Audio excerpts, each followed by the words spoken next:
నమస్తే. ఈరోజు మనం ఒక చాలా ఇంట్రెస్టింగ్ టాపిక్ గురించి మాట్లాడుకుందాం.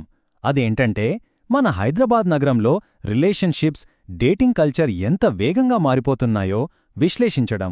ఒకప్పుడు ఎంతో సాంప్రదాయబద్ధంగా ఉన్న ఈ నగరంలో నేటి ఆధునిక కాలపు వాల్యూస్, ముఖ్యంగా ఐటీ సెక్టార్లోని హైపర్ మోడర్న్ ట్రెండ్స్తో ఎలా క్లాష్ అవుతున్నాయో ఇప్పుడు మనం లోతుగా చూద్దాం. సరే, ఈ విశ్లేషణలో మనం ప్రధానంగా 4 విషయాలను కవర్ చేద్దాం. సంబంధాల పరిణామం ఎలా జరిగింది, ఈ క్యాజువల్ డేటింగ్లో ఉన్న రకాలు ఏంటి, అసలు ఈ హుష్ డేటింగ్ అనే కొత్త ట్రెండ్ ఏంటి, చివరగా మన సామాజిక విలువలలో ఎలాంటి మార్పులొస్తున్నాయి అనేది తెలుసుకుందాం. మొదటి భాగంలోకి వెళితే అసలు హైదరాబాద్లో రిలేషన్షిప్స్ ఏ విధంగా పరిణామం చెందాయో ఒకసారి చూద్దాం. మన సాంప్రదాయాల నుండి ఇప్పటి పూర్తి స్వేచ్ఛ వరకు ఈ జర్నీ ఎలా సాగిందనే దానికి ఒక బేస్ లైన్ను సెట్ చేసుకుందాం. మన ఒక్కసారి గతాన్ని గమనిస్తే కనుక అప్పట్లో పెళ్ళిళ్లంటే పెద్దల కుదిర్చేవి, అవి జీవితాంతం నిల్చేవి కదా. ఆ తర్వాత కొన్నేళ్లకు ప్రేమ వివాహాలు, పెద్దలను ఎదిరించి పెళ్ళిళ్ళు చేసుకోవడం లాంటివి చూశాం. ఇటీవల కాలంలో చూసుకుంటే ఎవరి భాగస్వామిని వాళ్లు ఎంచుకోవడంలో పూర్తి స్వతంత్ర నిర్ణయాలు తీసుకోవడం ప్రారంభింది.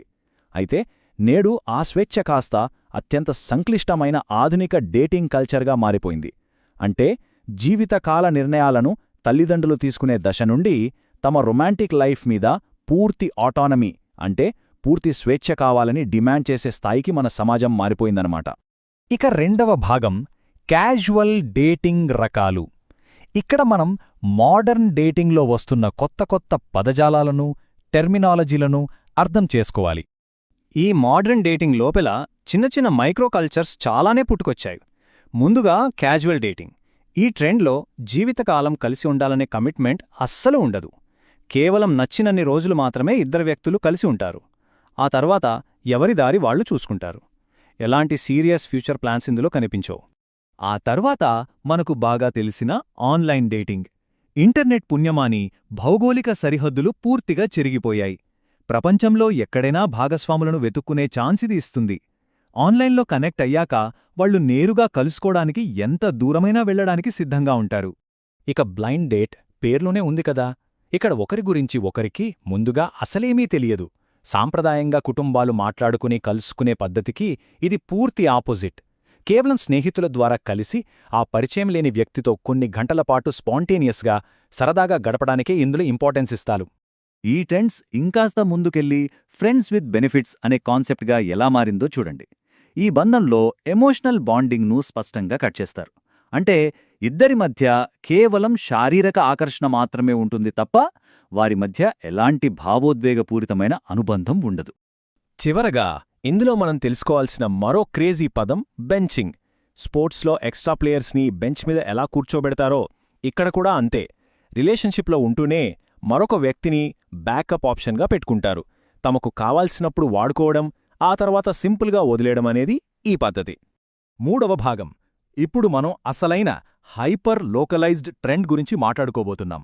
అదే మన హైదరాబాద్ ఐటీ సెక్టార్లో విపరీతంగా కనిపిస్తున్న హుష్ డేటింగ్ కల్చర్. ఈ సాధారణ క్యాజువల్ డేటింగ్కి, హుష్ డేటింగ్కి ఉన్న అసలు డిఫరెన్స్ ఏంటో ఒకసారి చూద్దాం. క్యాజువల్ డేటింగ్లో కమిట్మెంట్ లేకపోయినా కనీసం ఫ్రెండ్స్కైనా ఆ విషయం తెలుసుంటుంది. బయట పబ్లిక్లో తిరుగుతారు. కాని హుష్ డేటింగ్ అంటే ఎక్స్ట్రీమ్ సీక్రసీ. తమ బంధం గురించి బెస్ట్ ఫ్రెండ్స్ కూడా తెలియదు. కేవలం ఏకాంత ప్రదేశాల్లో కలుసుకుంటారు. అంతేకాదు, తమ పార్ట్నర్కి ఇంకెవరితోనైనా సంబంధముందేమో అని కూడా వీళ్లు పట్టించుకోరు. అయితే మీకొక డౌట్ రావచ్చు, అసలు ఈ అత్యంత రహస్యమైన కల్చర్ ఐటీ సెక్టర్లోనే ఎందుకు ఇంతగా పెరిగిపోతుందని?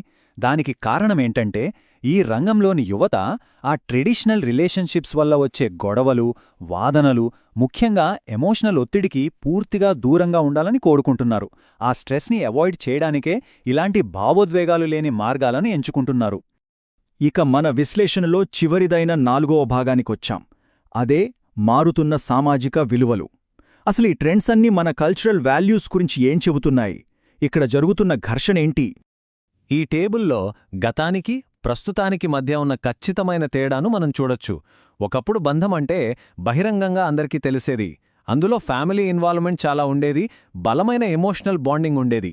కానీ ఇప్పుడు ఆధునిక ఐటీ సెక్టార్ విలువలు చూస్తే సీక్రసీ, పూర్తి అటానమీ, ఎమోషనల్ డిటాచ్మెంట్ అంటే భావోద్వేగాలకు పూర్తిగా దూరంగా ఉండటం ఇక్కడ కనిపిస్తోంది. ఇక్కడ మనం ఒక ముఖ్యమైన కల్చరల్ ఫ్రిక్షన్ని గమనించాలి. మనం రిఫర్ చేస్తున్న మూల కథనం ఈ ఆధునిక ట్రెండ్స్ను చాలా తీవ్రంగా విమర్శిస్తోంది. ఈ కొత్త డేటింగ్ విధానాలను అస్సలు అంగీకరించకుండా వాటిని పిచ్చి, పైత్యమని ఆ కథనం పేర్కొంది. యువత వీటికి దూరంగా ఉండాలని గట్టిగా హెచ్చరిస్తోంది. మనమిక్కడ ఎవరి పక్షం వహించినప్పటికీ సమాజంలో పాత తరానికి, కొత్త తరానికి మధ్య వస్తున్న ఈ తీవ్రమైన సైద్ధాంతిక పోరాటాన్ని ఖచ్చితంగా అర్థం చేసుకోవాలి. సో ఈ మొత్తం విశ్లేషణను ఒకసారి సమరైజ్ చేసుకుంటే మనం ఒక స్పష్టమైన జనరేషనల్ క్లాష్ను చూస్తున్నాం. జీవితకాలం కలిసి ఉండాలనే పాత ఆలోచన పోయి దాని ప్లేస్లోకి తక్షణ స్వేచ్ఛ, ఎక్స్ట్రీమ్ ప్రైవసీ వచ్చాయి. అన్నిటికీ మించి హుష్ డేటింగ్ లాంటి కాన్సెప్ట్స్ ద్వారా ఇద్దరు మనుషుల మధ్య ఎమోషనల్ కనెక్షన్ కంటే ప్రైవసీకే నేటి యువత పెద్దపీట వేస్తోందని మనకు క్లియర్గా అర్థమవుతోంది. ఇదంతా చూశాక మనకొక ఆలోచింపజేసే ప్రశ్న తలెత్తుతుంది. హైదరాబాద్ నగరం, అందులోని ఐటీ సెక్టార్ ఇంకా మోడర్నైజ్ అవుతున్న కొద్దీ రొమాన్స్ పట్ల ఈ అత్యంత రహస్యమైన ఏకాంత విధానమే ఫ్యూచర్లో నార్మల్గా మారిపోతుందా, లేక ట్రెడిషనల్ వ్యవస్థను ఎదురిస్తూ వచ్చిన ఒక తాత్కాలిక ట్రెండ్ మాత్రమేనా? ఈ మార్పులు భవిష్యత్తులో మన సామాజిక విలువలను ఎలా మారుస్తాయో వేచి చూడాల్సిందే. ఈ ఆసక్తికరమైన విశ్లేషణలో మాతో పాటు జాయిన్ అయినందుకు ధన్యవాదాలు.